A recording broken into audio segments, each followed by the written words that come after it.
Hi guys, ito po ang Gamidigs Vlog. Nagtitinda ng iba't ibang klaseng mga gummy candy at mga kutkutin at gumagawa ng mga video tungkol sa pagre-repack ng mga gummy candy, manipis, crackers, sampalok, deli, sweet beans at iba pang mga kutkutin. Guys, pagre-repack tayo ngayon ng Jolly Beans. Pagsasabayin natin ang pagre-repack ng pang 5 piso at saka pang 20 pesos. Ganito guys ang ating ipapakitang video dito sa ating pagre-repack ng Jolly Beans. Ayan ang mga ginagamit nating plastic guys. Yan nakalagay ang pang 20 pesos. 5x7. Ang pang 5 pesos naman, 3x4 na plastic ang ating ginagamit. At yan guys, panoorin ninyo kung paano natin ang pagre-repack ng 5 pesos at saka 20 pesos. Yan. Ang kilo ngayon ng Jolly Beans ngayong February 6, 2025, 112 pesos. Ang isang bag na 2 kilo at kalahating kilo ay nagkakalaga ng 280 pesos presyong Divisoria, Manila. Kung gusto nyo mag-umpisa guys nitong mga pagtitinda ng mga kutkutin, pwede nyo ring gawin ito. Pupunta tayo sa mga palengke ng mga pamilihan ng mga gummy candy or mga iba't ibang klase mga kutkutin. Kung andito man tayo sa Metro Manila, pwede rin pumunta ng Divisoria, Manila or sa mga palengke na malapit lang sa ating mga lugar. Ganyan lang, sasabay na natin ang pagbibili ng mga plastic natin pag re-repakan. Kung mayroon tayong seller, mas maganda para mas maganda ang pagkaka-sell ng ating mga paninda. Pipiliin lang natin ang mga magagandang klase. Kung bibili tayo ng mga gummy candy, kailangan malinaw ang kanyang mga plastic na pagkakabalot or hindi siya nagdidikit-dikit. Mas maganda, titingnan natin ang kanyang mga presyo. Kung sa mga mani naman, iba't ibang klase mga kutkutin, ganun din, titingnan natin ang plastic, kailangan malinaw at saka maganda ang kanyang laman kung ano man ang ating bibilhin ng mga kutkutin.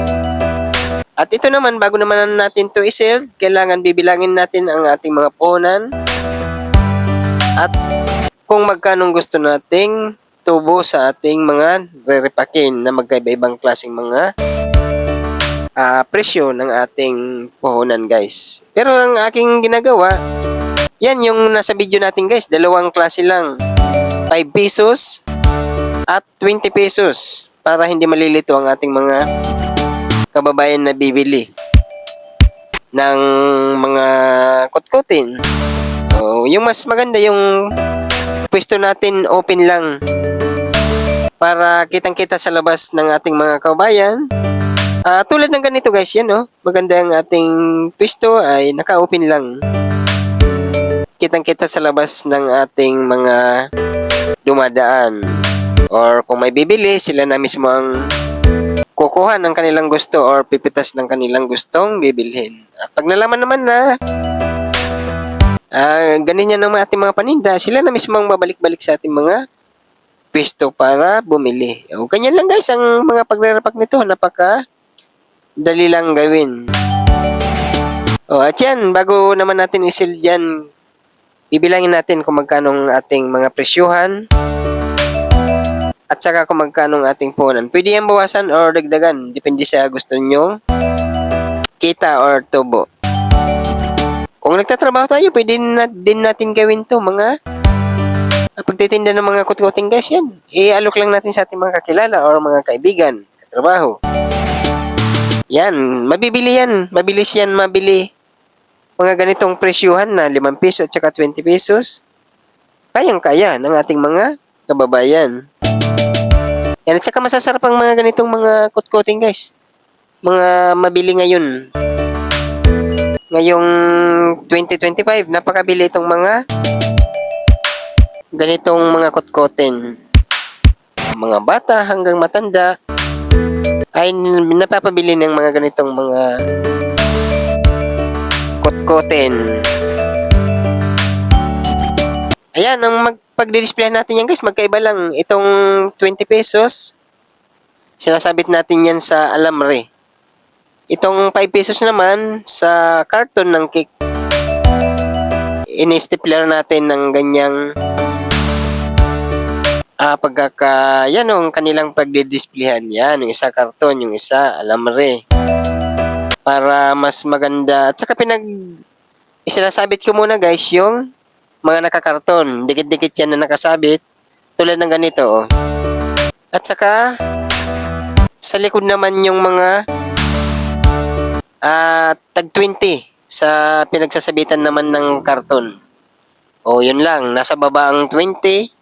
Nasa medyo taas ang pang 5 pesos. O, ganitong ating mga ginagawa guys na mga pagtitinda mga kutkutin. Malaki ang mga tubuan dito sa mga ganitong kutkutin. At ganyan lang guys ang ating mga